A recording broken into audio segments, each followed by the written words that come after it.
السلام علیکم پیارے ناظرین۔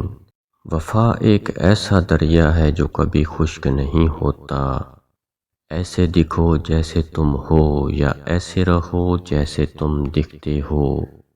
اگر کامیابی حاصل کرنا چاہتے ہو تو مسلسل محنت کرتے رہو۔ تم سائے کو متبادل جسم سمجھ لیتے ہو، صرف دل سے ہی تم آسمان کو چھو سکتے ہو۔ اے محبوب، اے حقیقی، آپ کی محبت میں مجھ کو نعرہ مستانہ بہت اچھا لگتا ہے۔ قیامت تک اے محبوب میں اس دیوانگی اور وارفتگی کو محبوب رکھنا چاہتا ہوں۔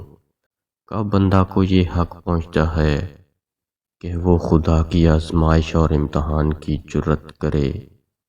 جس شخص کا خدا خود نگہبان ہو، اس کا تحفظ مرغ و ماہی بھی کرتے ہیں۔ مخلوق خدا پر رحم کرنے سے دنیا اور آخرت میں سرفرازی عطا ہوتی ہے۔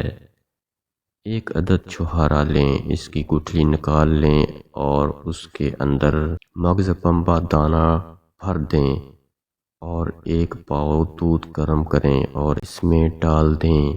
جب دودھ ٹھنڈا ہو جائے، پہلے چھہارا کھا لیں، اس کے بعد دودھ میں حسب ضرورت چینی ڈال کر پی لیں۔ قوت جمع اور دماغ کے لیے قوت کا خزانہ ہے۔ بے وقوف کی صحبت سے تنہائی بہتر ہے۔ دنیا حاصل کرنا کوئی برائی نہیں، لیکن دنیا کو آخرت پر ترجیح دی جائے تو پھر سراسر خسارہ ہی ہے۔ جو علم تجھ سے تیرا عقل لے لے، اس علم سے جاہل ہی بہتر ہے۔ حقیقت اور مجاز کا فرق تجھے اس وقت معلوم ہو سکتا ہے جب سرمایہ انسانیت تیری چشم بصیرت کو صاف کر چکا ہو۔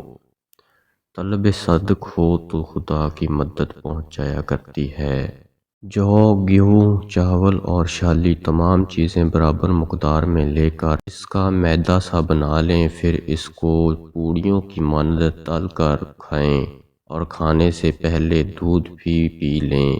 ایسا کرنے سے اتنی قوت اور ٹائمنگ بڑھے گی کہ رات دن سیکس کریں پھر بھی سیر نہ ہوں گے۔